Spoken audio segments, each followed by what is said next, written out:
teamed up with Blake Edwards for the remake of a French film called The Man Who Loved Women. 1, 2, 3, through the legs, and 5, 6, 7. Warren Beatty was announced as the lead in September of 1982 when Burt had to back out of the project. Hello, I'm not able to come to the phone right now. Please leave your name and any message you have right after the beep. Burt, it's Blake Edwards here. I don't want my wife to sleep with Warren Beatty. Any chance you consider coming back? You could make out with Mary Poppins. So Burt reclaimed the role, a departure for a man who was mostly offered films that show off his driving skills. Edwards wrote the script with Milton Wexler, who was actually his therapist at the time. C'est vrai qu'il est tordu, mais en tout cas, il le sait. I think he wanted to flesh out and enlarge on the theme of the original French movie because he found it very fascinating, but for him it wasn't satisfying enough. He wanted to find out what background would cause a man to function like this. What did you say? I can't breathe. Well, don't. Burt's leading lady was Edwards' wife, the great Julie Andrews. Andrews had nothing but good things to say about her co-star. He's absolutely charming. He's very kind to people, and he seems to have time for everybody, too, which is very refreshing. I'm shaking so bad, I feel like I'm in an earthquake. You are in an earthquake. Earthquake! David! Come on! David! Get out of here! I find no conceit in the man, and that's amazing because he's such an enormous superstar. The on-screen chemistry between Burt and Julie were not something we were used to seeing, as this came across a little more like a mother-son relationship than that of lovers. Likely intentional, as Julie's character is playing his psychiatrist. I'll see you next Thursday. Have a good time in Houston. I don't really want to go to Houston. I think we're making some real progress. David. Bye. Did a lot of research on it. I wanted it to be correct. I didn't want to make any mistakes. To stay with his love is agonizing because it means to give up all the unknown lovers yet to come. Are you married? No. Actually, the research was really the basis for it all. I had to decide where my character was coming from, what perhaps her own background had been, and so on. That helped.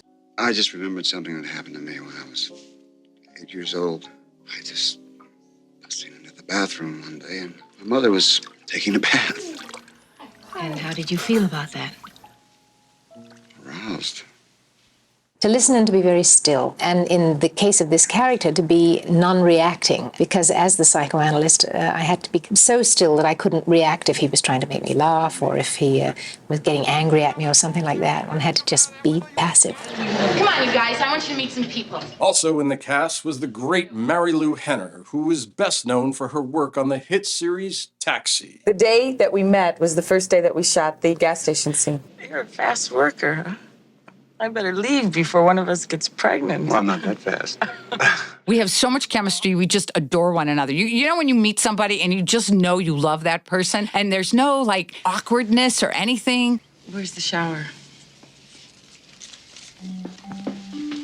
He's extremely handsome, extremely sexy, has charisma just oozing out of every single pore. Greatest on-screen kiss I've ever had in my life. We never had a thing together, and I think that's probably why we were able to work together so many times. Burt had also directed her in an episode of Alfred Hitchcock Presents, along with Martin Sheen. Oh, sure, what you want is a reason to quit so you have an excuse to crawl inside a bottle. She also joined Burt and Dom DeLuise for the sequel to Cannonball Run.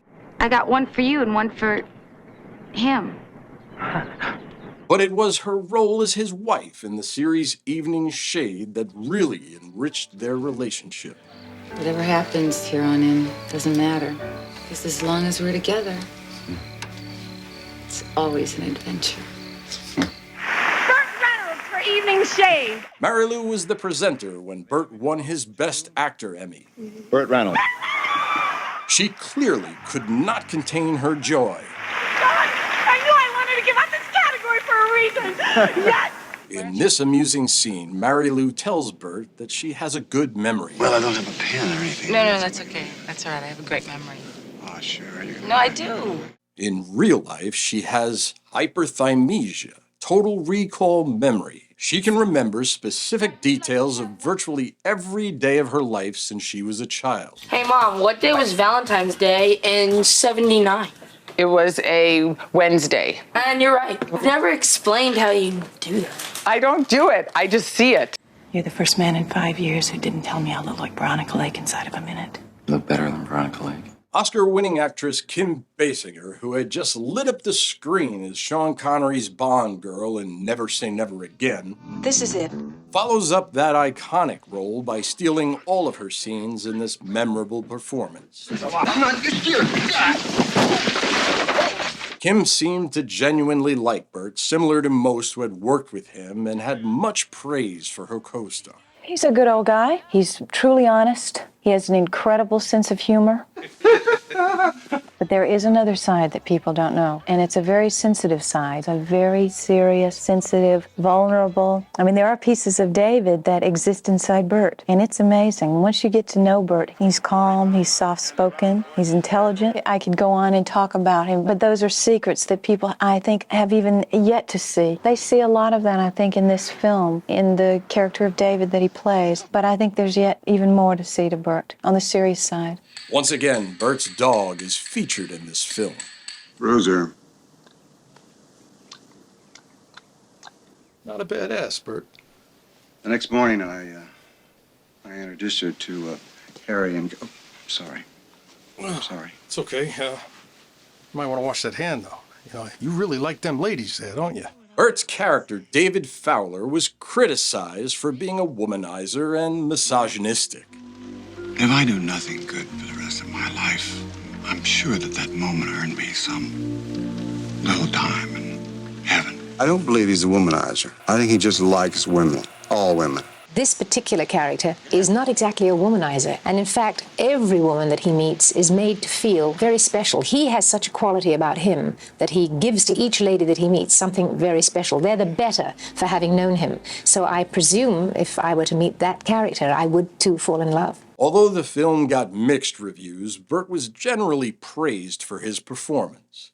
Well, I'm real happy. You know, I love what I'm doing, and I'm going in the right direction now, I think. The advertising for the movie was a bit of a mess. The trailers didn't convey the tone of the movie. A simple love story about one man's pursuit of a meaningful relationship with half the human race. Hi, I'm Sue, the babysitter. Well, at the last minute, the studio pulled the advertising because it depicted Burt holding a rose, a symbol of monogamous love. Look out!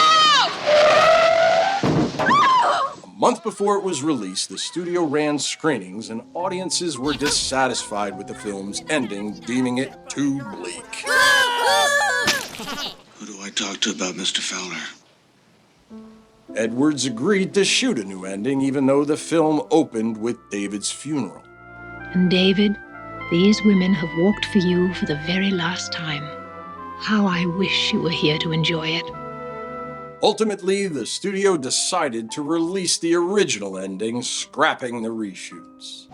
It's time for a Siskel and Ebert Burt Reynolds shitty film review.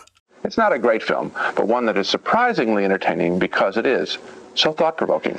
I didn't think he loved women that much. I didn't see any scenes in the movie in which he was really loving a woman in a sense that I would consider to be meaningful on both sides. I mean, what did Gene Siskel and Ebert ever do? This man is totally narcissistically self-obsessed with himself. Where did they get their credentials? And all he can really think about is looking for the perfect woman so that he can never, everyone he finds, who he idealizes until he finds her, then he has to reject her because the next one is going to be even more perfect. Two people that are referred to as the fat guy and his friend. I don't know what Reynolds' problem is specifically, but the movie itself has a split personality. In the middle of it, there's this slapstick comedy with the Texas millionaire and his wife, Kim Basinger, but it belongs in Inspector Clouseau. We know that funny glue doesn't stick that quickly, that it wouldn't be on the bottom of his shoes and on the dog and everything else. I mean, what did they do in life to deserve to say, don't go to that film, it's a piece of whatever? I mean, based upon what? The enormous hits they've produced? The screenplays they've written? The pictures they've directed? The acting they've done? Or is it based upon the fact that one is fat and one is thin? And at the end, you go out with a long face so that it's two movies and they never fit together. I mean, it's astonishing to me. And I do get upset about that, yes. And that's the end of this Siskel and Ebert Burt Reynolds shitty film review. Later. Man Who Loved Women opened in 10th place, making it 2 in a row for Burt that shit the bed at the box office. At this point, critics were saying of Burt that his days as being the #1 box office star in the world were over. I would like to just call this whole session to an end right now. What do you think of that? I think you should have done Terms of Endearment, but it's your career, buddy. Damn right it is. Watch for new movie reviews and documentary series. Don't forget to subscribe and click on that bell so you know when new reviews arrive.